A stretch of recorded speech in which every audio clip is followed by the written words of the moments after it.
Hello guys, it's your friend Naruto Fanfics, back again with another awesome fanfic. Which is what if Banished Naruto became the Emperor of the West? Naruto x Hinata, Kyubee Female Twist Part 1. If you enjoy it, please show your support by hitting the like button and subscribing for more fanfics like this. And now let's get started. Naruto Uzumaki, it is regret that I must inform you that you are hereby banished from Konohagakure no Sato. Your ninja license is hereby revoked and you cannot return to Konohagakure as long as you live. If you appear within the borders of Fire Country, then you will be killed on sight. A blonde-haired woman who was hiding under a henge to conceal her true age, while the gathered civilian council members smirked or held looks of satisfaction, while the shinobi side held looks of disdain. You monster, look what you have done to Sasuke. You demon, I hate you, I wish you were dead. A pink-haired teenager of 12. You did this to your teammate. You are worse than trash. You are scum, a lazy, aloof sensei. You are too troublesome to remain here. You better leave, almost got killed because of you. Bummer, a lazy slacker with a pineapple-style haircut. My mom was right about you. You're nothing but a damn demon. I'll kill you the next time I see you again. A feral-looking boy with a white puppy, standing next to a feral-looking older woman with a black one-eyed wolf. It is most unyouthful to have such a demon in our village. You should leave. A boy with bush brows dressed in green spandex. You lied to me. You were fated to become the Nine Tails. There is no way one can escape fate. Never show your face here again, or I will kill you. A boy with cold pupil-less lavender eyes. Before you go, please know that I love you. I always loved you. A girl with the same eyes as her cousin. Blue eyes snapped open. After a moment, he realized that he was in his bedroom, on his side, his body pressed up against his wife's backside, one arm around her torso. His spacious bedroom, a stark contrast as to his old bedroom back in Konoha. Konoha, that was one place that he would rather not think about. Come to think about it, it was 8 years today that he was banished from his home, back when he was a boisterous, loudmouthed genin. Back when his major desire was simply to become Hokage and to earn the respect of the village. He chuckled at the irony. He was not the fire shadow of Konoha. No, he was much bigger. The Emperor of the Western Empire. With a groan, Naruto Uzumaki Namikaze assumed a seated position in the king-sized bed. It was safe to say that in the 7 years following his banishment, that he had changed. 20 years old, and with a wiry, muscular frame which hid his true strength well. Standing at 6 feet tall with unruly reddish blonde hair, the whisker-like marks gone from his face, he was the spitting image of his father, Minato Namikaze, but had his mother's trademark temper when roused. It all began 8 years ago, in the aftermath of the mission to retrieve his former teammate Sasuke Uchiha from his attempted defection to Orochimaru. Despite suffering numerous injuries in the ensuing battle, including a chidori to the lung, Naruto was successful in bringing Sasuke back to Konoha. However, it was while he was recovering, that sinister events were underway. The Konoha Council, which made up of the shinobi clan heads and the influential civilian clan and business leaders, had charged him with assaulting a fellow Konoha ninja and assaulting the last of the Uchiha clan, while conveniently overlooking the fact that Sasuke had attempted to defect from Konoha. The Warhawk, Danzo Shimura, Konoha Mercantile Guild head Asuna Haruno, Hyuga clan head Hiyashi Hyuga, and the two senior advisors Kaharu Utane and Honmura Mitokado spearheaded the assault. Within hours, the council had overrode Tsunade and had declared Naruto guilty. Tsunade, however, was able to keep Naruto from being executed, but his reward for doing his job was a lifetime banishment from Konoha, of which the entire council has backed. Desperate for the younger generation to see that Naruto was a hero, Tsunade had told them about the circumstances of his birth, of how the Yondaime had sealed the nine-tailed fox spirit inside his body. Unfortunately, that backfired. Naruto's teammates from Sakura Haruno to Shikamaru Nara instead saw him as the Nine Tails reborn. Especially Sakura, who had called for Naruto's execution, both for beating Sasuke down and for being the container to the Nine Tails. Iruka Yumino was among those who had forsaken him, as was his sensei, Kakashi Hatake. Hiba Inuzuka and his mother, soon both threatened to kill him should they ever see him again, as did Neji Hyuga. Even Tsunade was annoyed with Naruto's pestering about Sasuke's well-being despite being injured himself, and Jiraiya was nowhere to be seen. The only people who supported him were the Konohamaru Corps, Konohamaru Sarutobi, grandson to the late Hiruzen Sarutobi, Moegi and Udon, the ramen shop owner Chuki and his daughter Ayane, and Hinata Hyuga, who finally mustered the courage to tell him her feelings before being escorted by Metagai and Asuma Sarutobi to the city gates. Banishment would have destroyed anyone weaker. But Naruto Uzumaki proved to be strong. While staying overnight inside a temple as a guest of the warrior monk Chiraku, it had taken his banishment to see that Konoha would never accept him, not matter what he had done. He had helped in defending Konoha from the joint Sand Sound invasion which was spearheaded by Orochimaru, and even brought back the slug sage so she could take over the post of Hokage. In the end, the dream of being Hokage was just as that, a dream. In an ironic twist, Naruto realized that Konoha was holding him back from reaching his true potential, as what Sasuke had said to him before their battle at the Valley of the End. Everyone saw Naruto as a dead last with no clan. But that was merely a mask. Naruto simply hid under the guise of a knuckle-headed ninja in order to keep the villagers at bay, and for good reason. Had he dropped his mask and showed that he could outdo even Sasuke Uchiha, the villagers would scream that it was the fox instead of accepting the fact that it was just hard work and out comes the torches and pitchforks. Suspecting that the Warhawk would send his root forces after him, Naruto decided to head east towards Lightning Country while sending a clone towards Wind Country after leaving Chiraku. Add the fact that the Akatsuki had caught wind of his banishment, Itachi Uchiha and his partner Kisame Hoshigaki were hot on his tail. Thankfully, the root Anbu proved to be excellent fodder as Naruto gave both parties the slip as they fought each other. It was while trying to catch his breath in Kumo that he ran into his first ally. Yugito ni, Jinchuriki of the Nibi, the two-tailed monster cat. Pursued by Akatsuki members Hidan and Kazuku in Kumo's sewers, Yugito would have surely lost had it not been for Naruto and several shadow clones littered with exploding tags which had separated both her and the Akatsuki pursuing her. As it turned out, Yugito had been sold out by the Kumogakure Council without knowledge by either the Raikage and his brother in an attempt to keep the self-proclaimed zombie brothers from destroying Kumo. Disillusioned and betrayed, Yugito decided to join up with Naruto. Several days later, after arriving in Wave Country, Naruto received another surprise while staying overnight with Tazuma and his family. The Forbidden Scroll of Sealing, as well as his heritage. To say that Naruto was shocked was an understatement. It also reinforced his hatred towards Konoha, since they had banished the only son of Minato Namikaze, the village hero and former Whirlpool ruler and seal master Kushina Uzumaki Namikaze, nicknamed the Crimson Fury, and the Hot-Blooded Habanero, for both her red hair and her trademark temper. His family was also loaded, as the accounts in Tea Country had proven. The Uzumaki clan was also related to the famed Senju clan, of which Tsunade was a part of. It was shortly thereafter that Naruto had adopted the family name of his father, thus becoming Naruto Uzumaki Namikaze. Since things were a bit hot for both Jinchuriki, Naruto and Yugito both boarded a boat from Tea Country and headed for the west. As long as anyone could remember, the northern and southern halves of the west, from the imposing Laja Mountains to the north to Tears Point to the south, were locked in a constant state of war. Power-hungry warlords and daimyos sought to control the lands by any means.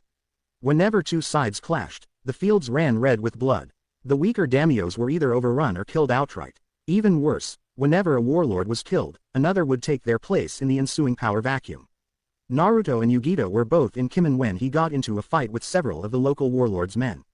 The five brutes were attempting to rape a helpless woman one night, as she had been caught outside of the mandatory curfew ordered by the warlord. The warlord, one Rokenbungi Oda, was the strongest of the warlords, as he had the most territory.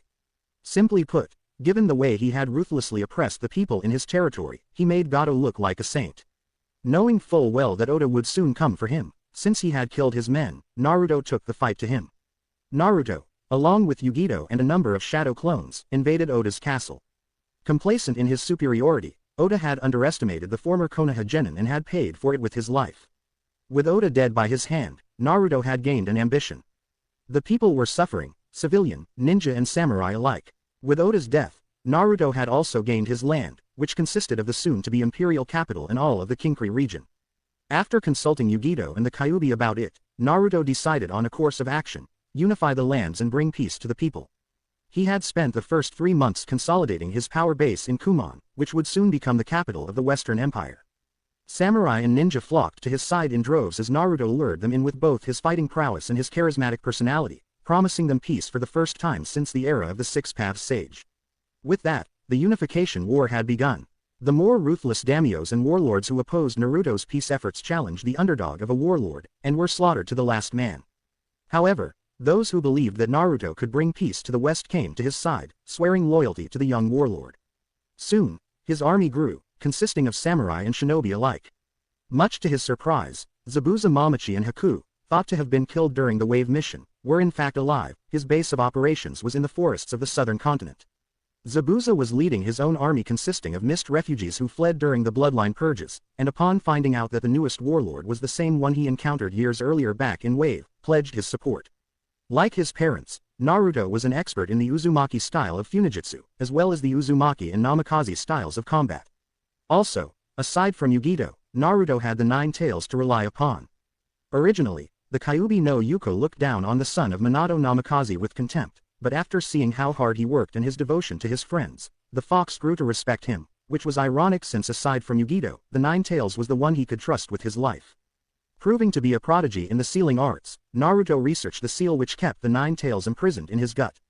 It was shortly after his 14th birthday that he freed her from its prison, complete with all 9 tails of power. That's right, the most powerful of the tailed beasts was a vixen.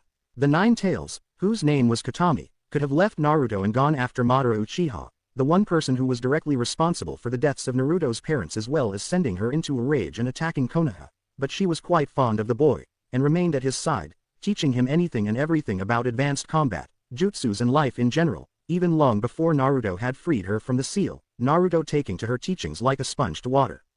Aside from being trained by the Kyubee, Naruto also learned swordsmanship from Zabuza. He also became interested in samurai swordplay and soon learned from them as well from a master samurai by the name of Sanshi, training with him as well as learning all and everything political, while he wasn't out on campaign. Naruto's major support base, however, would come from the people themselves. Naruto was finally seen for something other than being a Jinchuriki, and that was a hero. It took him 1 year to unify the northern continent, and another year to unify the southern continent under his banner. The final battle took place on the southern continent, if one would call it that. The opposing daimyos had surrendered once their armies had deserted in the face of the young warlord. With the Treaty of Ichiyama, the unification war was officially over. Peace had finally been brought to the lands at last.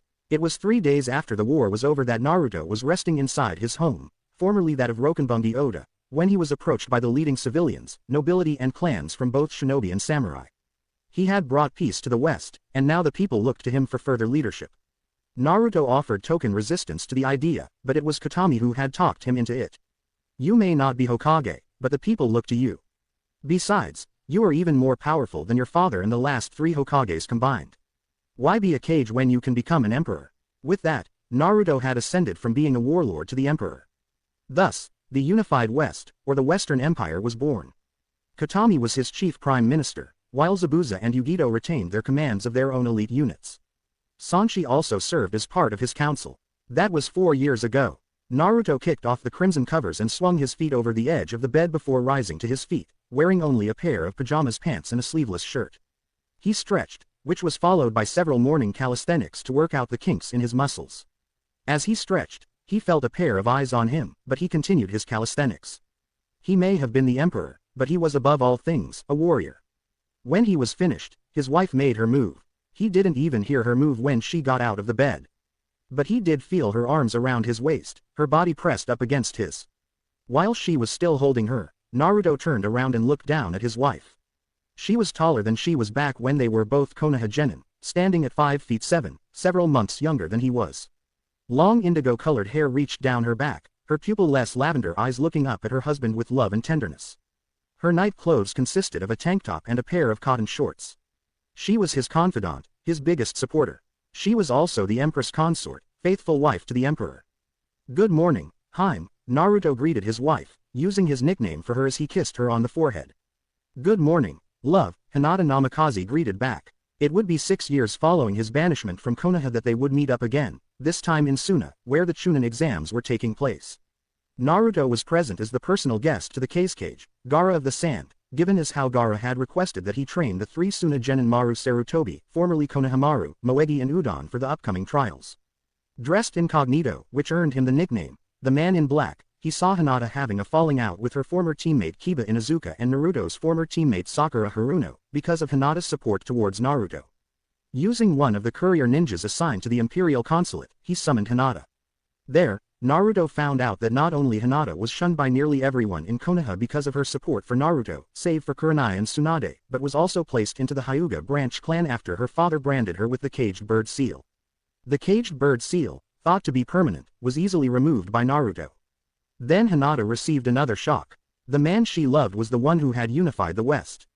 He was the Emperor. Free from both the seal and from her father's browbeating, Naruto allowed Hinata to remain at the Imperial Consulate until the conclusion of the Chunin course. When Hiashi received Hinata's Hittite following the exams, he was livid. Hanabi, being the perfect little heiress, authorized a bounty on Hinata's head. Much Tsunade's dismay, Hinata was placed inside the bingo book as AA-ranked criminal with the order to retrieve on sight. Hiyashi was not going to let anyone kill Hinata, for he would do that himself. Unknown to Hiyashi, Hinata had left with Naruto and his entourage following the conclusion of the Chunin exams. The next time he would see her, the result of that meeting would not be pretty. As Hinata and Naruto had grown closer, Hinata was chosen by Katami to become the third Fox Sage. Technically, only those in the Uzumaki clan were chosen, but since Naruto himself was an Uzumaki on his mother's side and his marriage to Hinata was a foregone conclusion, Katami chose Hinata. It would prove to be a wise decision. Katami saw that Hinata had potential and the drive to surpass even the first two sages. Even more surprising was the fact that her self-confidence and self-worth had increased. Even though she was not a seal master like her husband, Hinata made up for it by being an expert healer and fighter, her tactical prowess second only to her husband's. Following the completion of her 6-month training, Hinata was officially declared the third Fox Sage. About a month later, she would marry Naruto in a private ceremony. There, she was given a new title, Empress Consort. Unlike most rulers, Hinata's authority was second to her husband's own. She was also quite popular with both the empire's nobility, its armed forces, and with the common people. A former princess forsaken by her family because of the love she had for her husband, long before he became the emperor. It also cemented the dynasty of the Uzumaki Namikaze rulers. "You okay?" Hinata asked. "Bad dream," was the reply. "Was it Konoha?" Hinata asked, knowing full well that today marked Naruto's banishment from the Leaf. Naruto nodded. 8 years. Do you have any regrets? Now that I think about it, no. Konoha was holding me back. Naruto paused. Great. I sound like Sasuke back when we fought at the valley. The Empress Consort giggled as she stole a kiss from her brooding husband and untangled herself from his embrace. Come on, Lord Namikaze. We have to get ready for the day. She didn't get very far, as Naruto grabbed her wrist gently and pulled her back to him. The Empire can wait, Harem. We'll head out in 30 minutes. Hinata smiled. She still held that smile as she reversed the grip and tossed her husband onto the bed. Before the Emperor could recover, the Fox Sage pounced on him. 30 minutes later, following the impromptu makeout session, the Emperor and his consort showered together, as they had always did. Afterward, they emerged from the bathroom and got dressed. One thing about Naruto was that his style of clothing has changed. He had grown out of wearing orange, switching over from the color which screamed, "Kill me," to mostly dark attire. After all, black was a universal color, and could just as easily go with anything. He walked into his closet and pulled out his clothes for the day, consisting of a white shirt with a tight collar, black vest, pants and boots. His long coat remained on the hanger, while his black cage-style hat was still on the dresser. The hat was mostly used to conceal his identity, mostly when he traveled abroad, which was often. Hinata also followed her husband's example. Despite having a passion for Chisogam dresses, she too dressed simply. Her uniform consisted of a ninja jumpsuit, i.e., her Shippuden uniform, and a black Junin flak vest. The conical straw hat, which Hinata wore for the same reasons as her husband's cage-style hat, was on the counter as well. Naruto rolled up the sleeves of his shirt to his elbows. The last thing he slipped on were a pair of black leather gloves. Once everything was in place, they exited the bedroom via Shunshin, ending up on the grounds of the Imperial Complex. The sun has just risen over the city of Kimen, which was just as big as Konoha, only that it sat 20 miles inland from the Western Sea. The Kimen River, which its way halfway through the northern continent, came to an end at its namesake city. The imperial capital also served as a hub for trade, as did South Ichiyama in the southern region. Their residence, the Imperial Complex, was the nerve center of the empire, think the Imperial Palace in Japan. Located at the heart of Kumon City, which served as the imperial capital, the 2-mile complex sat on top of a small hill and was heavily fortified, as it once belonged to Rokenbungi Oda. Now, it served as the center of the unified West. Spanning 2 miles, the 4-story Imperial Palace, which served as the residence of the Emperor. The top 2 floors were reserved for the Emperor, while the bottom 2 floors were for their guests. Aside from the Imperial Palace was the Hall of Sovereigns, of which the Emperor, the Empress and their 12-member Imperial Council, 6 from the Empire's high-ranking samurai and shinobi clans and 6 civilians and nobility who were the elected representatives of the people, met 3 times a week to conduct and manage the government. The House of Sovereigns also contained his throne room, where the royal couple would usually receive their guests, seated on their thrones, as well as their joint office. Unlike the Konoha Council, in which the Hokage was more of a figurehead by the time Tsunade had assumed the mantle, Naruto held absolute power alongside Hinata. However, Naruto and Hinata were no tyrants, showing that they had learned their lessons well. The men and women that served on the council were not, yes men, but people who had fought and bled alongside with Naruto in the Unification War, and he trusted and respected them a great deal, as the council did the same. The Imperial Ballroom was located in a wooded section of the park. At the moment, the servants busied themselves in preparing for the Unification Gala, which was to be held by the end of the week, in which the Emperor and Empress would host what is the biggest event of the year. And at that time, the entire empire would be celebrating the peace and prosperity that their young emperor has brought them after years of non-stop war. Adjacent to the Imperial Palace, was their private training hall, where he and Hinata would spar and meditate. Last, was the set of barracks used by a regiment of ninja and samurai, also hidden in the wooded area of the complex, the ninja and samurai assigned to watch over the grounds of the complex. Arms linked, the royal couple strolled into the House of Sovereigns to start their day. The samurai that stood guard greeted their emperor, to which Naruto and Hinata responded with a nod. The chief advisor was waiting for them in the corridor. Slightly taller than the emperor, with tanned skin, muscular, bleached blonde hair and mustache, Naruto greeted him with a nod, and the man fell in step beside him and Hinata. "You're up early this morning, eh?" Naruto began. "And you jumped out the window again, Chief," replied dryly. Turning to Hinata, he greeted her as well. "Lady Namikaze, eh?" Hinata responded. "He did not jump out of the window this time. We came down by Shunshin. How did the wreckage of Kumo ended up in the west, and as Naruto's senior advisor? 3 years earlier, A was overthrown by a more hardline wreckage. The first order of the new wreckage, eliminate his predecessor and his brother, Killer B. However, as Emperor of the West, Naruto had a robust spy network in the East, and it was through them that Naruto was notified of the coup while visiting Gaara in Suna. With the aid of his elite guard, his personal bodyguards and the use of the demons, Gate Jutsu, arrived at the nick of time and slaughtered the Kumo Anbu, thus saving A and B's lives. Imagine their shock upon returning to Suna that the Emperor was the former Kyubee Jinchuriki. Even A and B had heard about the exploits about the one who unified the lands under a single banner. It was then that Naruto offered A and B political asylum within the empire, along with the other 5 Jinchuriki that Naruto had rescued from the Akatsuki. A and B accepted Naruto's offer, with A serving as chief advisor to the young emperor, while B hung around the trading post of Rara, located 30 miles from Kumon. "Still a ninja, through and through," A remarked. "Haven't called myself that since I came here," Naruto replied. "Given the fact that I've also been trained by samurai, I'm more of a combination between the two." "So what's on the schedule for today?" "Not much, just a meeting with one of the daimyos from the southern region. Mukata, I think. Everyone is preparing for the festival at the end of the week." "What is it about?" "The Southern Badlands. I thought we covered that in the last meeting of the council." "That we did, Chief," A replied, "and so far, your financial aid has proven to be effective. I think that Daimyo Mukata wishes to offer the hand of his eldest daughter to you." At that, Hinata's eye twitched. Naruto was loyal to her, and despite her gentle demeanor, the idea of having to compete with either a concubine or a mistress was to her insulting. She made that perfectly clear when she became Empress Consort. Naruto was hers and hers alone. "In case you forgot, I'm married," Naruto said. "But in Mukata's case, he wants you to have a concubine. So in case his daughter's offspring could have a claim to the throne." Hinata cut in. "I think not." "Whoa, scary, a thought. Glad I wasn't in charge when that mess with the Hyuga went down."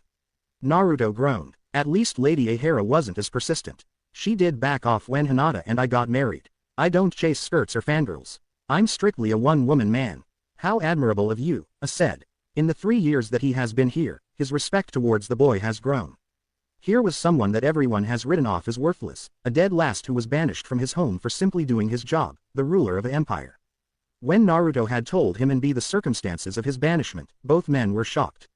The boy was banished solely for doing his job. Even more so, was the fact that the boy they banished was the son of the village hero, a man that both brothers respected. What was more surprising to A and his brother was that he had managed to rally the other Jinchuriki to his cause.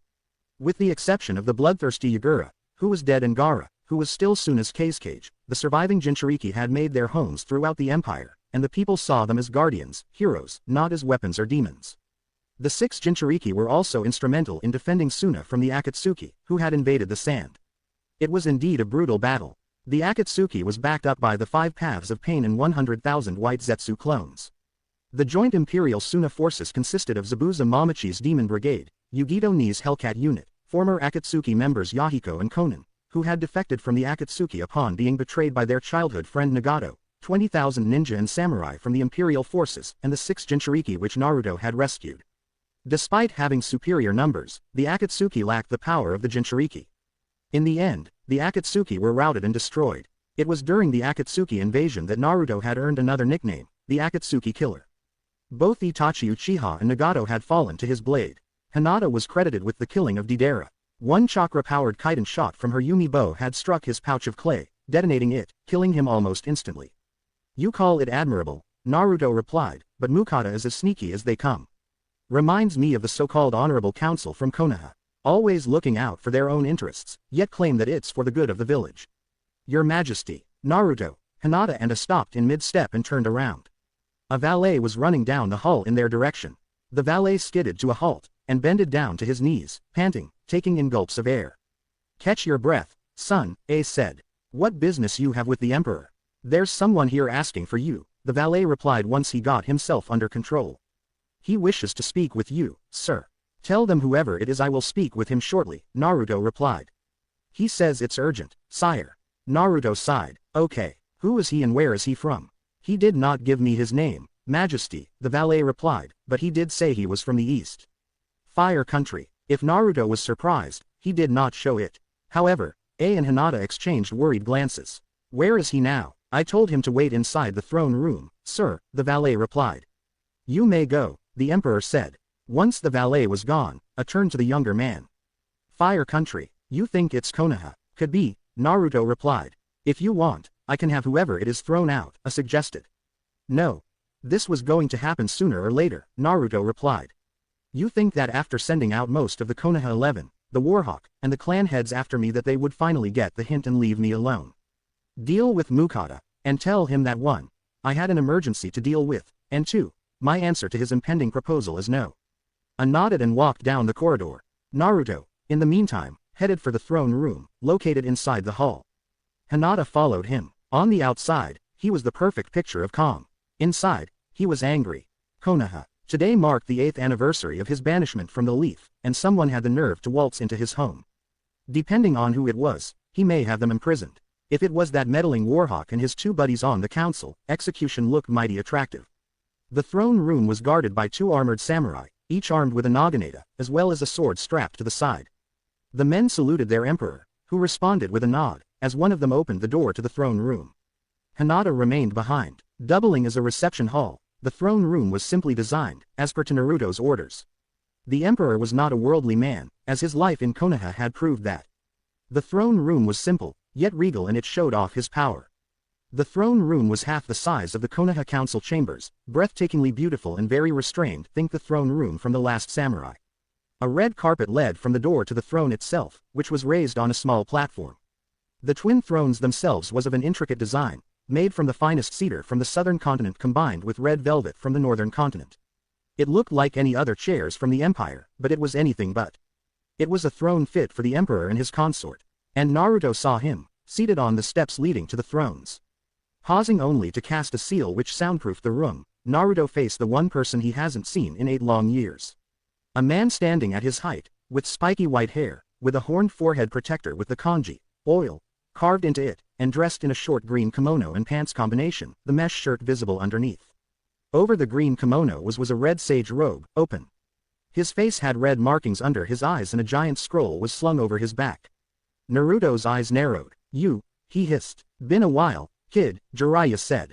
Not long enough, Jiraiya, Naruto replied, his tone flat. I gotta admit, kid, Jiraiya began, this is one hell of a setup you got here. What the hell are you doing here? Naruto demanded. Jiraiya gulped. He recognized that look in Naruto's eyes. He had seen it in Tsunade's face and recognized it all too well. I wanna beat down the perverted sage, look. Given the choice of dealing with his estranged godson and Orochimaru, the snake was looking to be more attractive than the former ninja-turned-emperor, who was one step away from showing him his spine. 8 years and his hatred towards anything Konoha-related had not waned.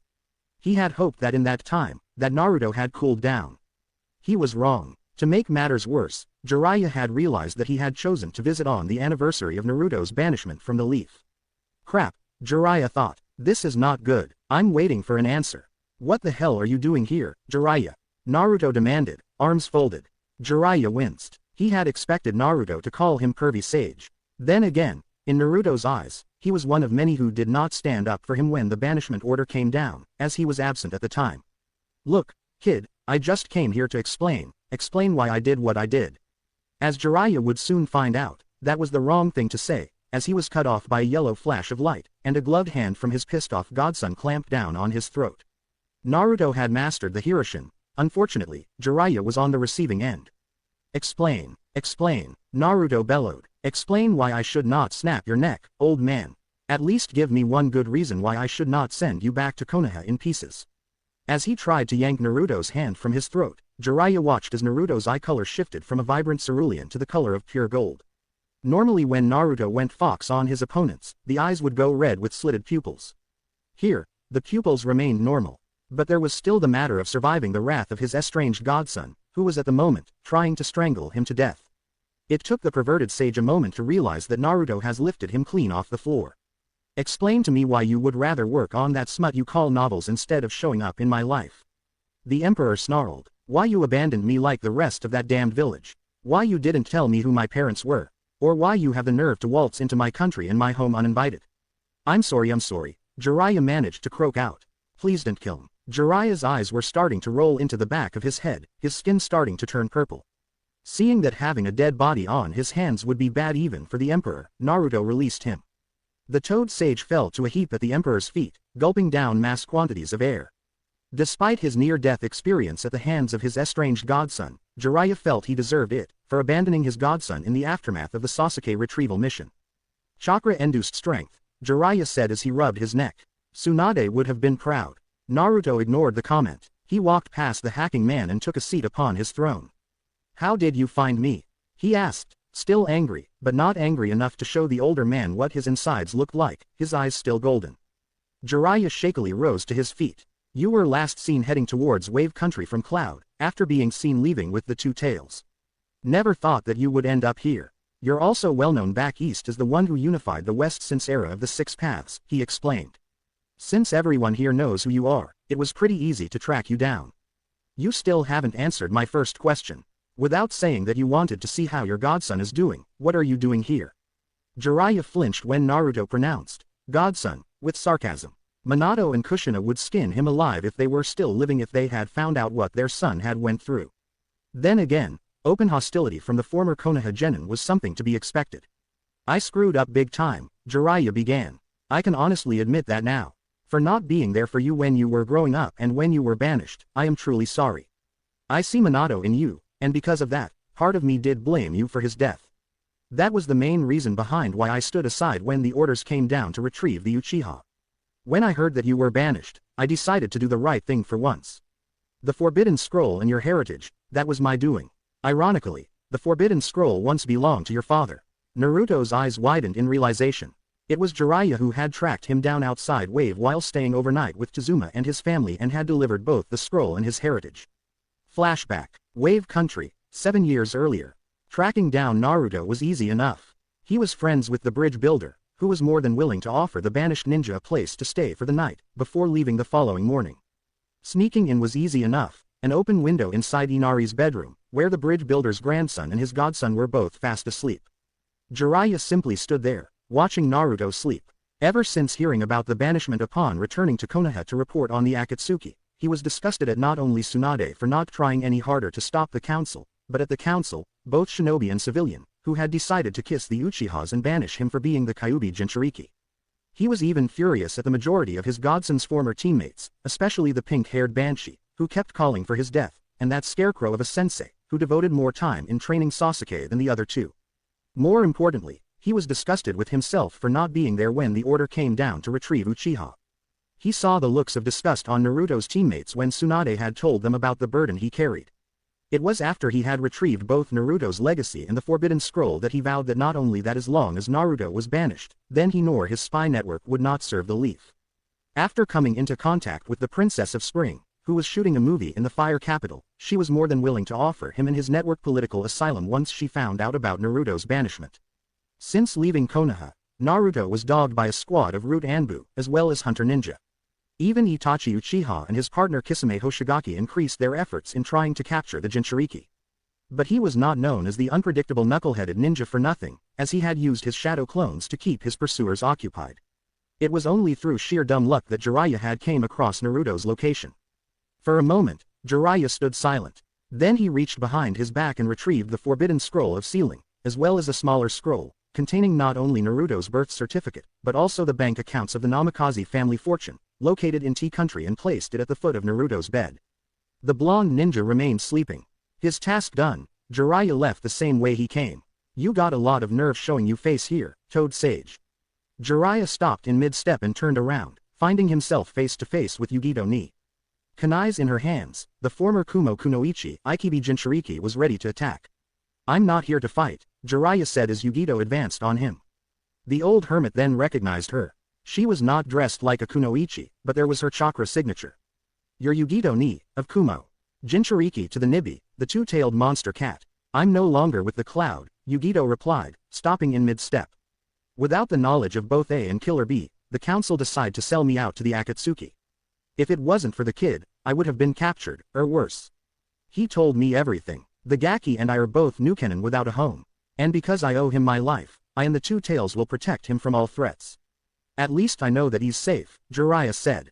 I just dropped by to deliver his legacy and inheritance. You mean he doesn't know that he is the son of the Yellow Flash of Konoha?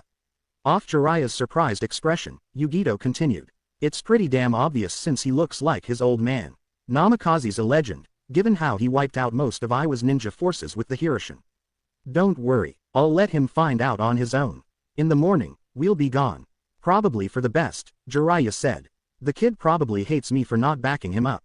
For his sake, tell him that you didn't see me. End flashback. Seeing as how he held the young emperor's attention, Jiraiya continued with his explanation. I knew you would hate me, so I did not come and see you when you were banished. That and Minato and Kushina would kill me for not being there for you, so I did the next best thing.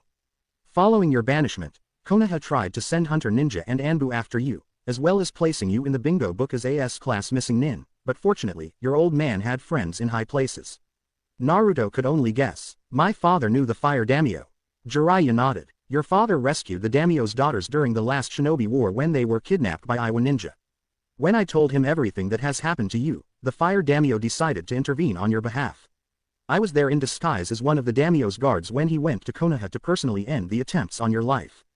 Believe me when I say that the council was pissed. Flashback. Konohagakure no Sato, 7 years earlier. The Uchiha will not face criminal charges, as he was under the influence of the cursed seal, Kaharu Udatane was saying to the council. Tsunade Senju was not pleased. That does not mean that he will be punished for his attempted defection, the Godime intoned. He will be placed under house arrest until I see fit that he will return to active duty, and will remain a genin for the next 3 years. Furthermore, Cell 7 is immediately dissolved.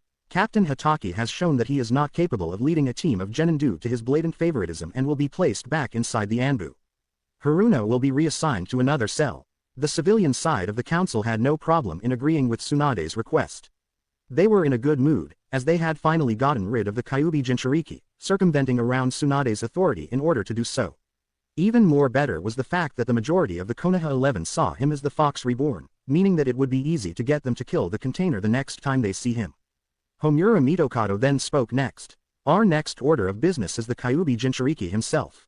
I propose that he will be placed in the bingo book as a S-ranked missing ninja with orders to kill on sight. Turning to Tsunade, he cut her off, noting the furious expression on her face, his tone slightly smug. The boy is a danger. Who know what he will do? He is unpredictable, and now that he has been banished, he could take his revenge on Konoha. Turning to the council, he said, all those in favor of placing Naruto Uzumaki in the bingo book as a S-ranked missing ninja. Before a vote could be taken, the chamber's doors opened and the daimyo's personal guard stepped inside, ready to execute their lord's will. Hiyashi Hyuga was on his feet. This is a private meeting. He barked. You dare interrupt this honorable council? I dare, Hyuga, the fire daimyo intoned as he stepped inside, causing the Hyuga clan head to do a very uncharacteristic eep at his arrival. The old man's face showed genuine discontent of the council who had orchestrated the banishment of Minato's son, and the Hokage, who was helpless to stop them. The council and Tsunade bowed in respect of the ruler of Fire Country. Lord Daimyo, to what we owe the honor of your visit today? Homura asked. The daimyo looked around before he began to speak. I have received word from a very creditable source that this so-called honorable council are attempting to place a boy in the bingo book for the sole reason of being the Jinchuriki to the 9 tails, he deadpanned. At that sentence, the council chamber went silent. Their scheme was finally exposed. The daimyo caught the looks on the council's faces. So, it is true. Hiashi was the first to quickly reply to the daimyo's accusation. My lord, while that alone is a valid reason, it is not the main reason, he stated. The daimyo turned to Hiashi. Do you think I am stupid, Hyuga? He asked in an ice-cold tone. Please, tell me, wisely. Hiashi kept his mouth shut, since he wanted to keep his head. Coming from you, Hyuga, I am most surprised to see that you of all people defending the Uchiha, given the bad blood between your clan and the Uchiha. I'm willing to bet you were very happy when most of them were slaughtered. I have seen the mission parameters for the Uchiha retrieval mission, and you banished the boy solely for doing his job. If anything, the Uchiha should be banished, if not executed outright, for his attempted defection from the Leaf, as well as nearly causing the deaths of his teammates, as well as the visiting envoy from Suna who was also sent along for the mission. One of the civilians rose up in protest. Tsunade recognized her as Asuna Haruno, Sakura's mother and the leader of the Konoha Mercantile Guild. My lord, he is the last of the Uchiha clan. He is needed here. Advisor Udatane verified it herself. The Uchiha was under the influence of the cursed seal. No, you value only the Uchiha's Sharingan to the point that this pathetic council will banish an innocent boy for something that was not in his control, the daimyo shot back, causing the council member to sit back down in fright. And concerning Udatane's claim, it's a bunch of crap. Udatane is not a seal master. That is just an excuse. The Uchiha left the village of his own accord, and you were more than willing to sacrifice your own ninja to bring him back. But back to the matter at hand. You banished the Uzumaki boy on trumped-up charges for using excessive force, yet he was more injured than the Uchiha. And now, you wish to place him in the bingo book solely because he is the jailer of the Nine Tails. He began to count off on his fingers. 1. You had overrode the authority of your Hokage to have him banished, ergo you cannot label him as a missing ninja. 2. I see no reason to have him placed in the book, nor send Hunter Ninja after him, since he is not a criminal. The third reason is strictly political. Off their confused looks, the daimyo decided to explain. My counterpart in Wind Country spoke highly of the Uzumaki boy, as he had helped the Suna Jinchuriki, and also saw that he was wrong in cutting their military aid.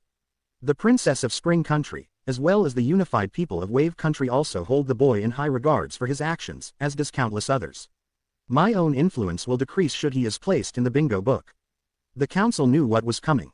Danzo rose from his seat. My lord, please, the Kyubee Jinchuriki is a threat to the Leaf. He must be dealt with while we have the chance. The daimyo cut him off with a glare. If I remember correctly, Shimura, you do not dictate what I should do. I am the lord of Fire Country. Not you. Are we clear? Yes, sir, Danzo grated as he slid back into his seat. Even the Warhawk knew better than to go against the Fire Lord. The Fire Daimyo then made his judgment. While I cannot reverse the banishment orders, I can issue the following edict. Naruto Uzumaki will not be placed in the bingo book, nor will you continue to send Hunter Ninja after him. This is my final word on this matter. If I find out that he is placed inside or you continue to send your Anbu after him, not only will I have the entire Konoha Council, civilian and shinobi, executed for high treason against Fire Country, but Sasuke Uchiha will be executed as well. Any protests the council was planning on making instantly died in their mouths. They knew that the Fire Daimyo was serious. Dead serious. Seeing as the council was willed into submission, the daimyo nodded. Glad you decided to see things my way. As of this moment, the matter regarding Uzumaki is closed. End flashback. Jiraiya had finished his tale to Naruto, who stood there in silence. After a moment, Naruto nodded in respect towards the older man. I'm still angry over your actions, Jiraiya, but I will still give you credit where it's due. Thank you for giving me my heritage and protecting me against that damned council. Jiraiya beamed. Maybe things between Naruto and himself could be mended after all. Tsunade was against the banishment in general. But her hands were tied, as the decision from both shinobi and civilian was all but unanimous. She fought tooth and nail for you, kid, but it was not enough. The council had originally planned on executing you, but Tsunade overruled them. Lot of good that would have done, Naruto snorted. If I had died, the furball would have been released and free to go to town. Dad may have been good with the seal, but even he forgot that one little detail. She should have done more, instead of caving into the council's demands of banishing me and kissing Uchiha's. Jiraiya saw that Naruto's eyes had turned back to normal. What's with your eyes? It's my bloodline, Naruto explained. A gift from you know who. The fox gave that to you. The emperor nodded. I call it fox eye. Raising one hand, Naruto produced a Rasengan, while at the same time, activating his bloodline. Then he pumped his wind-based chakra into the technique, causing the ball of chakra to shift into the shape of a Fuma Shuriken. The fox eye basically allows me to unleash senjutsu-level attacks. Given my enormous chakra reserves, it is indeed a formidable bloodline. Its power could rival even the Rinnegan and the eternal Magankyu Sharingan. Before I got the Fox Eye, it would normally take 2 clones to help me with the Rasenshuriken. Now, I can do this with no problem. The former Konoha ninja banished the jutsu and returned his eyes to normal. Of course, the Fox Eye also has several benefits as well. Seeing as how I am a seal master like Dad, it increases the effectiveness of my seals 100-fold. Came in pretty handy when I dealt with Hidan and Kazuku. Plus, it also makes me immune from genjutsu, including the Magankyu Tsukiyomi, and it nullifies the Sharingan's ability to copy any jutsu. Impressive, Jiraiya said. Naruto leaned back in his throne. Does Konoha know about me? He asked. Yes, and no. Yes, they know about your exploits and deeds, as the one who united the West. Fortunately, with the exception of Suna and Mist, your identity is unknown. I haven't been back in Konoha following your banishment. Daimyo Fujikas was nice enough to offer me asylum in spring after I explained everything to her. Yukie does have a kind heart. I can only imagine Konoha's reaction if they found out I was the emperor of the Western Empire, Naruto muttered. Especially Danzo. He's a sneaky little shit that has dug himself deep within the leaf. Then there's Iwa and Orochimaru. Actually, speaking of the snake, there is another reason why I decided to come here to speak with you, Jiraiya said. At the same time, in Konoha, the reports from the border patrols looked grim. Lightning and Earth had closed off its borders. Even worse, rumors were coming in that the Raikage had been overthrown and replaced with a more hardline Cage. And his brother, Killer Bee, were missing. Even more worse, said Cage had slaughtered most of the Lightning Daimyo's family, with the exception of a select few, who managed to escape. And to top it off, Iwa has a brand new Tsuchikage, following the suspicious death of Oniki. But that was not the worst of the news that had dampened Tsunade Senju's day. The worst news was that Kumo and Iwa had formed an alliance with Orochimaru and his Sound Ninja. That meant only one thing. War was inevitable. At the moment, the Godime was in a meeting with the Konoha Council. Ever since that day 7 years ago, Tsunade had come to despise the council for what they had done. No one, from the shinobi clans to the civilians, stood up for Naruto. Even worse, when she revealed Naruto's burden as the Kyubee Jinchuriki in an attempt to see the kind of hero he was, the Konoha 11 with the exception of Hinata, had turned their backs on him. She had notified the council of the recent events, and suffice to say, things looked grim for the Leaf. Against one of the major shinobi powers, they stood a chance of survival. But against 2 major shinobi powers who both have a grudge against Konoha and a rogue sage hell-bent on destroying the Leaf, the situation looked grim. Tsunade called for silence. It's apparent that this is going to be a 3-on-1 battle. If by some miracle we manage to survive, then it will take years for Konoha to rebuild its forces. What we need is another force involved. To everyone's surprise, Danzo Shimura nodded in agreement. Although I hate to admit it, Lady Hokage is right, the Warhawk Root Commander seconded. The Leaf needs another ally if we plan on surviving this war. I, for one, do not wish to see Konoha lost to the ages. Inoichi Yamanaka spoke next. The idea of an alliance sounds feasible, but who in the elemental nations would join us? Suna would be our #1 choice, but they revoked the alliance when we banished the Uzumaki boy, and refused to have nothing to do with us. Following that, Spring, Snow, Iron, Tea, and Wave revoked their alliance and trade agreements with the Leaf, as well as with Fire Country. It is true that we no longer have to worry about the 9 tails, but it is apparent that by banishing the boy, it did more harm to the Leaf than good. The council members begrudgingly had to agree. Following Naruto's banishment, Suna had sent an envoy demanding an explanation as to why Naruto was banished. The time was extremely bad on Konoha's part, as there was a citywide party celebrating Naruto's banishment in full swing. When the reason was given, i.e., Naruto's excessive force, during the Sasuke retrieval mission, along with being the Kyuubi's jailer, Suna had literally tore the alliance to shreds. Aside from that, Konohamaru Sarutobi, Asuma's nephew and Hiruzen's grandson, had abandoned Konoha, along with Moegi and Udon, and left for Suna with the envoy, the trio knowing full well of Naruto's burden as the 9 tails, since Naruto himself had told them. That incident still haunts Asuma to this very day. By siding with the council solely on fear, he had effectively lost the remaining member of his family. His marriage to Kurenai and the birth of his daughter Hitomi helped somewhat, but he felt like he had failed his father. The next time Asuma would see him, Konohamaru would be participating in the Chunin exams in Suna. Following Suna terminating their alliance, the various trade agreements and alliances had fallen through. Wave had broken off trade agreements, as did Tea, Iron, and Spring, as well as numerous others. Even Jiraiya was on Naruto's side, as they had lost the use of his spy network. The search parties that Tsunade and Danzo using his route had sent out found nothing of the missing Toad Sage.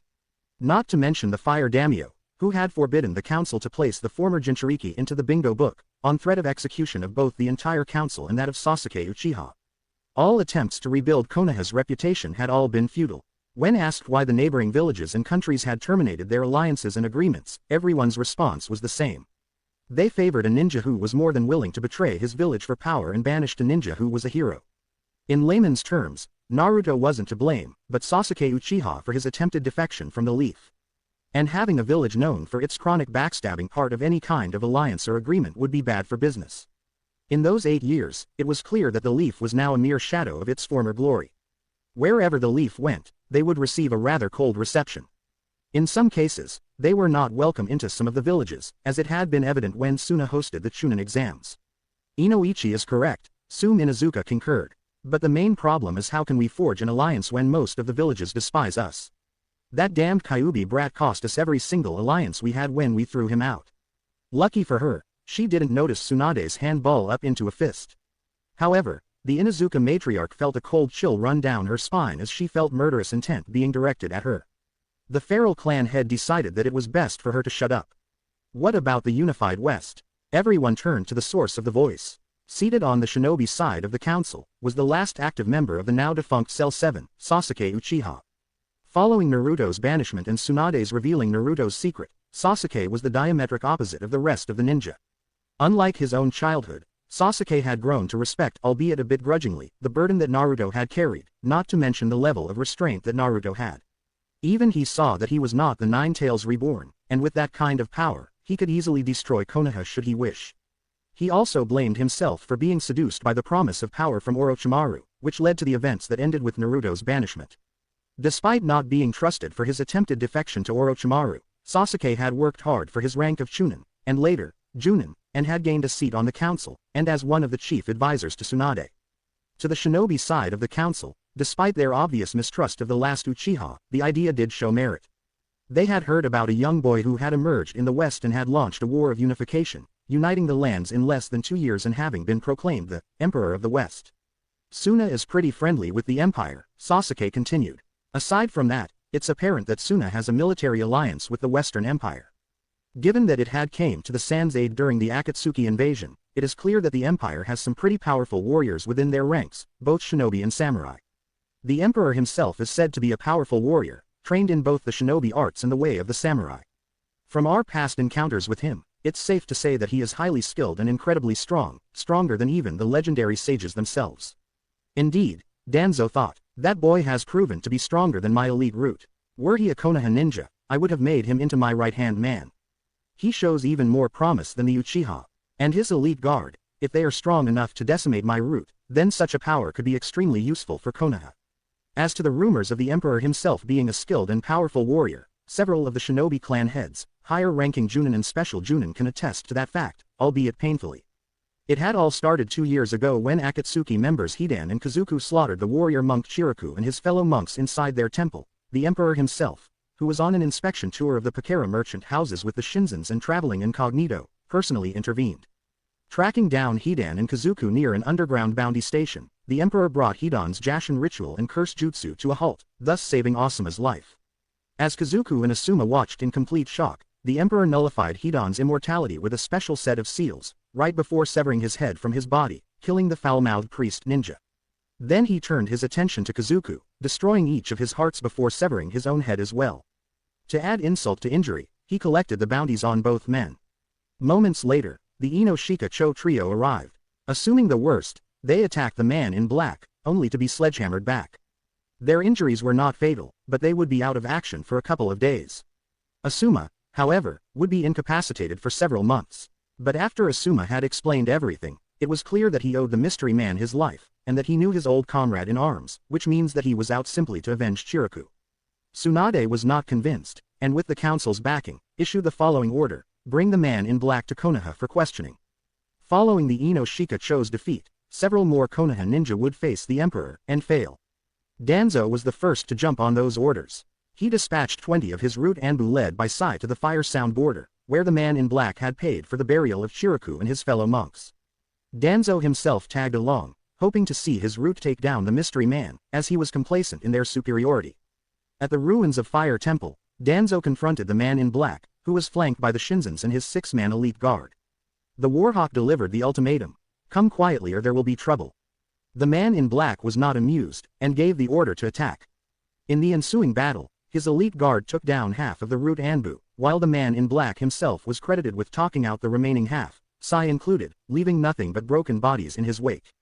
Danzo was shocked. The 20 men that accompanied him were the pick of the litter, and the mystery man and his entourage had taken them down without breaking a sweat. In desperation, he removed his bandages that covered his implanted Sharingan, only to find that his trump card had no effect, forcing the Warhawk to fight the man in black in a sword duel. 5 minutes later, Danzo himself joined his route in unconsciousness. In Spring Country, the first-generation Inoshika Cho trio confronted the mystery man while he was visiting the Spring Daimyo, actress Yukie Fujika's, and were soundly defeated, if not just as fast as their offspring. In Tea Country, it was Rock Lee, Neji Hyuga and Tenten, who had seen the man while one of his elite guards was competing in a martial arts tournament. Out of Team Guy, Tenten got off pretty light with several angry welts from when she was smacked repeatedly with the flat side of the man's katana. Rock Lee and the man would later fight in a taijutsu match, and despite Lee's best efforts, was also defeated. Neji would go on to fight him, sprouting that fate has deemed him the winner. "You deserve praise for making it this far," Neji had said before their fight. "But your luck ends here. As it is fate for me to be a member of the branch family of the Hyuga, fate has deemed me as the winner. I will defeat you and bring you back to Konoha. I never got this far by living my life bound to fate," the man in black replied. "Fate and honor are designed for one thing. They are designed by weak people to keep the strong in line. There is no such thing as fate. There is only choice. The choice to do what is right. The choice to make your own destiny. You lie. No one can change their fate. There was one who said the same thing, but he turned out to be a demon in disguise. You will see soon enough. I will show you why I am considered the best in the Hyuga clan." The man in black had sighed. "At first, I was just going to fight you. Now, I'm gonna kick your..." In the ensuing battle, the Emperor would send the Hyuga prodigy to the hospital along with his teammates, the Hyuga prodigy getting the worst of the beatdown. "Hey," the man in black chuckled as Neji had lost consciousness. "You claim to be the best, but you fell like the rest." Near the lightning border, Asuma Sarutobi, now recovered from his injuries, along with Shino and Shibi Aburame came across the man in black. Fortunately for them, they did not fight him, having decided to hide in the shadows as they watched the man in black fight both Itachi Uchiha and Kisame Hoshigaki. The two Akatsuki had been given new orders from Nagato, seeing as how Naruto has disappeared, retrieve the renegade Miss Jinchuriki Utakata. The 3 Konoha Junin watched as the man in black, supported by 3 of his elite guards, faced down the renegade Uchiha and his partner. Or rather, the man in black did. It was during this battle that the 3 had gotten some vital information about their opponent. 1. His sword had the ability to split in two. 2. It was more than a match for Kisami's Samahata. 3. Itachi's Magankyu Sharingan proved to be ineffective against the man in black. It also explained the reason why the Sharingan was not effective to Danzo.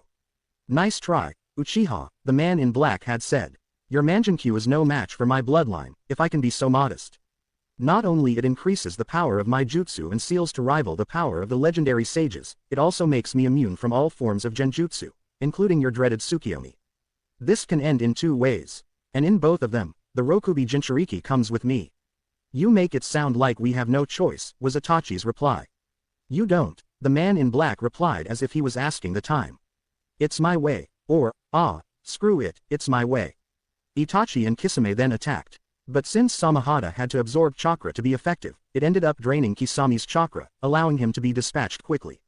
Then he fought Itachi. Asuma and the 2 Aburame saw that the man was merely toying with the fallen Uchiha, Itachi having been forced to fight since his trump card was ineffective.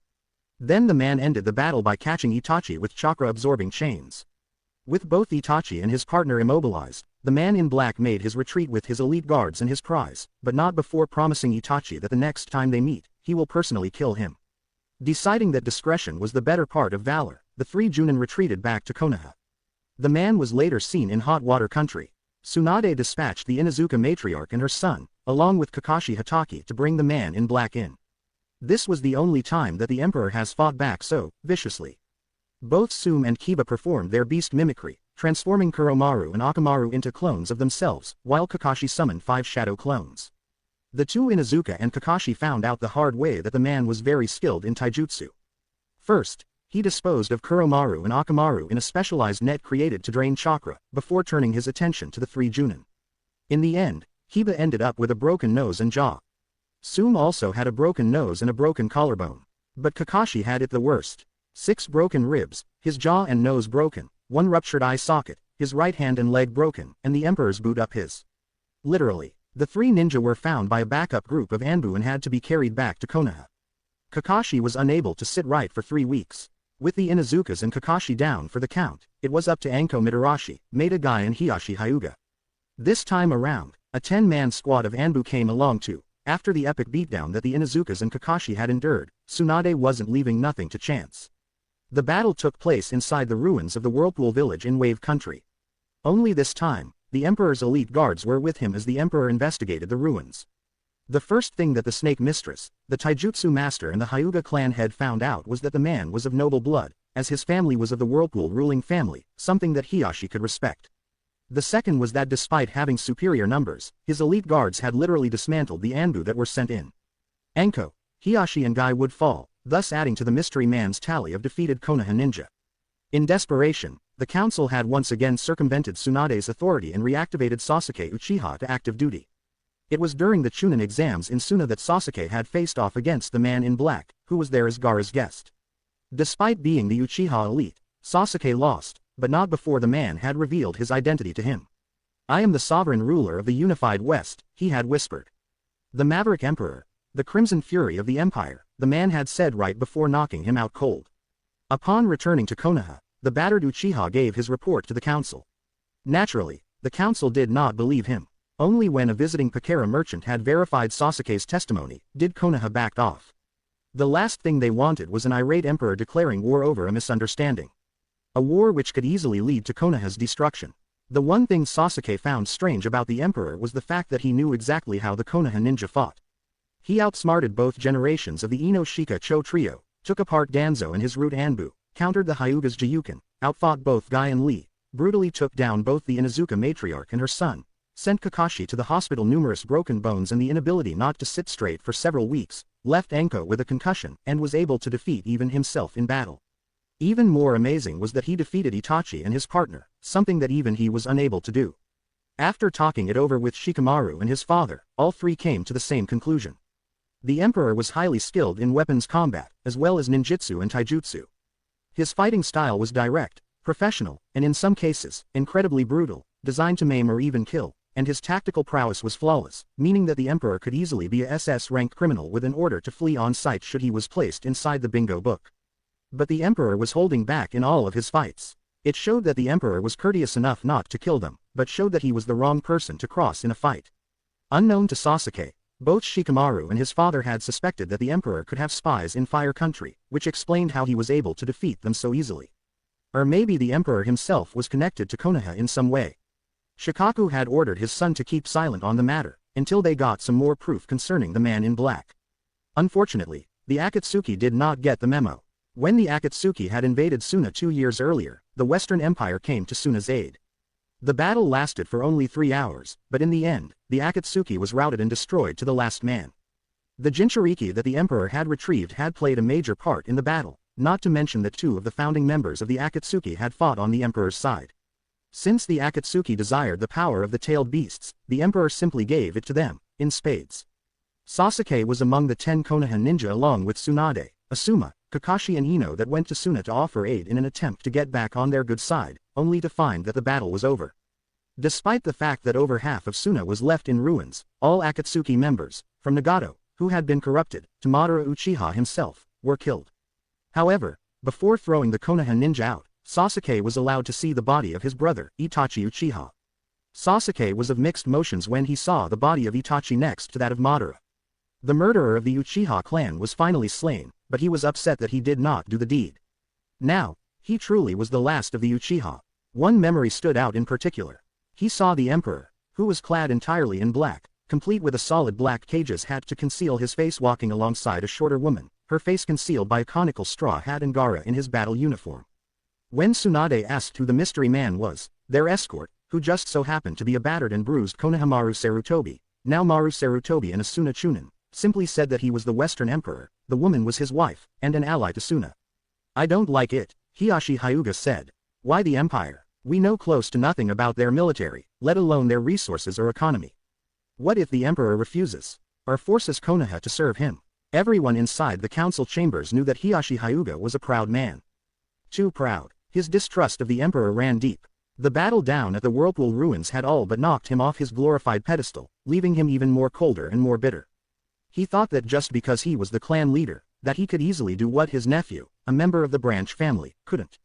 The flaw of your own power is arrogance, the Emperor had told him, right before punching the word jerk into his forehead. This was after when he explained to Anko the reason why Hinata was not out here was that she was still a weakling in his eyes. The only time Hiashi could leave the compound afterward was when he had his forehead covered. It took 3 weeks for the bruise to finally fade. Anko, despite her own injuries, always rubbed it in the face of the stoic Hyuga, that he was better off behind the desk instead of out in the field. But the biggest slap to the face up to date was during the Chunin exams in Suna. His daughter, Hanabi Hyuga, called the darling of the Hyuga clan, faced off against Maru Sarutobi. In a climatic battle not seen in many years, it was the Sandame's grandson who had defeated his daughter. It didn't help that Sarutobi had used her arrogance against her, or that he was able to steal his grandfather's summoning contract before he had left for Suna. It was later revealed that Sarutobi and his 2 friends were personally trained by the Emperor himself, at the Kazakuge's request. Hiashi was incensed at this loss of face. Second, was the fact that Hinata had defected from Konoha following the conclusion of the Chunin exams. Upon returning to Konoha, he had received Hinata's Hitai 8 and a message from the courier ninja. Hinata has defected from both Konoha and the Leaf. Hanabi capitalized on this by convincing the Hyuga elders to place a bounty on her head. Hinata was also placed inside the bingo book as AA rank missing ninja. It would be a year later before Hinata would resurface. When she did, she was with the Empire. In Hot Water Country, Neji and Hanabi Hyuga would encounter her after she had beaten 10 of the Hyuga main branch ninja. Hiashi remembered that incident all too well. Those 10 main branch members were the ones who had ridiculed Hinata and harassed Hinata when she was given the caged bird seal and shoved into the cadet branch.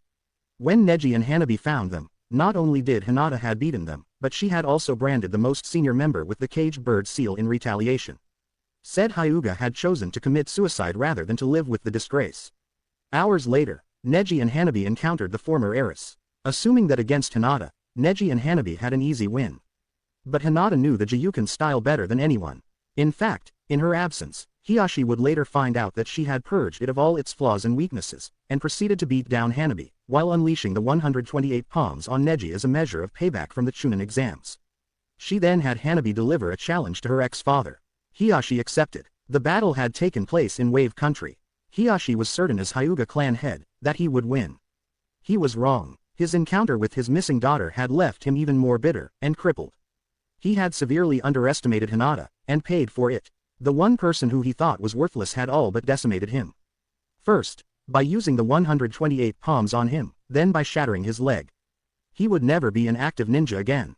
The fact that it was Hinata that did it had angered him to no end. The end result was an increase on the bounty on Hinata's head. However, the Emperor retaliated by placing a bounty not on Hiashi's head, but on Hanabi. And it was 3 times as much as the bounty on Hinata's head. Fearing that even the Konoha ninja would take his remaining heir, Hiashi decided to back down and the bounties on Hinata and Hanabi were lifted. Your discord is duly noted, Hyuga, Tsunade remarked. Still, advisor Uchiha does have a point. Should we get the Emperor on our side, then this war could end before it can start. What else do we know about him, aside from the fact that he took out most of our seasoned Junin and clan heads? I was at the Pakara merchant house at the capital, Asuma began, and from what I've heard about the Emperor is that he treats his visitors with great care and respect. Despite being only around 19, he is a brilliant politician and handles all foreign affairs personally. Given the fact that they have merchant houses all over, their economy is excellent. He also has a reputation for honor and fairness. So much so that Waterfall and Smoke, both traditional enemies, appealed to him to settle a dispute. Can't hurt to try, Tsunade said. I will summon Captains Hitaki and Sarutobi and have them lead an envoy from here to the west. Any other business? Silence. This meeting is adjourned. No, Naruto, please. I said no, Naruto snapped. Have you any idea what you're asking me to do, Jiraiya? You're asking me to defend a place that saw me as the Nine Tails, instead of the hero my father wanted me to be. If anything, I'll be glad to see the snake and his buddies raze that damned place to the ground just so I can piss on the ashes. Jiraiya blinked. You know that Orochimaru is planning to attack. The young emperor nodded. You're not the only one with an impressive spy network, Jiraiya. That was one of the things I picked up from you. Ever notice those merchant houses that surfaced recently? The Toad Sage nodded. The Pakara Merchant House. I've seen them around. Aside from serving as a mercantile guild, some of them also serve as spies serving my empire, Naruto explained. I got locations in Suna, Kumo, Iwa and even in the Fire Capital. The ones in Kumo and Iwa contain my spy network. Kumo overthrew A 3 years earlier. I rescued both him and B and offered them sanctuary here. Whether you like it nor not, there is another war on the horizon, Jiraiya replied. A fourth shinobi war, and if Orochimaru or Iwa find out who you are, they will come for you. I know you want to protect your people and country, kid, but you can't fight fate. Naruto scoffed. You sound a lot like Neji. He said the same thing during the Chunin exams, and down in T country. There is no such thing as fate. There is only choice. It was Kokoa's choice to banish me. It was Tsunade's choice to reveal my secret to the Konoha 11. And it was my choice to unify the lands. And you got a choice now, the Toad Sage said in a calm voice, not noticing that Hinata has slipped inside the throne room. The choice to prove that you are better than Konoha. The choice to prove that you are better than me. I know you, kid. You never let your hatred cloud your judgment, nor you never left your people in their darkest hour. He approached the throne and placed one hand on his former student's shoulder. Prove it to Konoha. Prove it to them that you are not what they say you are. Naruto brushed Jiraiya's hand off his shoulder and turned away. Jiraiya did bring up some good points, but his bad experiences in Konoha far outweighed the good. He fought in the Suna Sand invasion and was still scorned. He brought Tsunade to Konoha to be the Godime, and was shunned. To top it off, he retrieved Sasuke Uchiha and was rewarded with banishment, backed by both the civilian and shinobi councils, and betrayed by those he thought were friends. All except Hinata. What about Hinata? Are you willing to let her die? Naruto's response was simple. Why don't you ask her that yourself? She's right behind you. Jiraiya turned around and found himself face to face with a smug empress consort. Even more surprising was that he could sense her chakra levels. Since Jiraiya was a sage, he recognized that aura as one of sage-like power. Another thing that Jiraiya noticed was that Hinata looked, well, hot. With beauty like that, men were more than willing to go to war for. Hello, Toad Sage, Hinata greeted dryly, taking note of the red handprint on his neck. You're the one from Fire Country, I take it. Wah, Hinata. How? I think I should explain, Naruto said as Hinata walked past him and took a seat on the throne. 2 years ago, Suna was hosting the Chunin exams. Gaara had asked me to train Maru, Moegi and Udon for the exams. Hinata was there along with Kiba and Sakura. Flashback. Sunagaku no Sato, Wind Country, 2 years earlier. From his position Naruto watched the confrontation near the village's gates. He recognized Team Kurenai as well as Sakura and Kakashi. The older people were acting as chaperones for the Konoha Genin participating in the tournament. We might not be able to see how the Genin are doing until tomorrow, Kiba had said to Hinata. How about once we get settled in, we check out the sights? Hinata was starting to get irritated. For the last time, Kiba, my answer is no. It was at that moment, Kiba exploded. The dog ninja grabbed Hinata and forcibly spun her around. Why do you still care for that demon? Kiba shouted. He was banished because he is the Kyubee incarnate. You heard Tsunade yourself. He can't come back, and if he does, I'll kill him myself. From his hiding spot, Naruto's eye twitched. He was about ready to neuter the dog lover when Hinata quickly responded. Wham! Kiba staggered back from Hinata, the latter having smashed her palm into his, causing him to double over and lose his lunch over the deck. Touch me again, Inuzuka, and I'll do more than make you puke your guts out, Hinata said, her voice like steel. Get it through your thick skull. I don't like you that way. Before Kiba could try to respond, Sakura decided to give it a try. Hinata, you need to let go. Face facts. Naruto will not. No, cannot return to Konoha, she said, placing one hand on the former heiress' shoulder. He's not welcome there anymore. Not after what he did to Sasuke. Hinata brushed Sakura's hand off her shoulder. That's rich, coming from you. He was only banished because he did his job, she replied, staring down the young medic in training. You of all people should have been trying to defend him, since he saved your life twice. But you chose to kiss the Uchihas like the fangirl that you are. You, Kiba, Ino, Neji, Shikamaru, and everyone else, all of you betrayed him. That's why he is not welcome there anymore. Excuse me. Naruto watched as Hinata stomped off in the direction of the hotel. A small smile crept across his lips. Even after all this time, Hinata had defended him. Ignoring the screaming Sakura as Kakashi and Shino held her back, Naruto made his way back to the Imperial Consulate to prepare. End flashback. It was the same time that Sasuke challenged me to combat, Naruto continued. As you probably know, I've had past encounters with the Konoha ninja following the incident with the Akatsuki attacking the fire temple. I tailed Hinata for the past couple of days, getting her schedule down. Wasn't easy, but I managed to use one of my courier ninja to summon her to the Imperial Consulate. Flashback. Imperial Consulate, Sunagakurai branch. Hinata showed the scroll containing the Imperial insignia, a fox head with a swirling whirlpool in the background, to the guards at the front gate, and they allowed her to pass without incident. Hinata was led to the reception room, where Naruto awaited her arrival. The one thought that was going through Hinata's mind was who would want anything to do with her, especially one from the Western Empire. Of course, that train of thought came to a halt when she was led into the reception room, where she came face to face with the man in black, the same one that has beaten down the majority of the Konoha 11, several clan heads, her father included, Special Junin and one meddling warhawk and his personal root Anbu. His face hidden under the black cage-style cap, Naruto sent Hinata's escort away.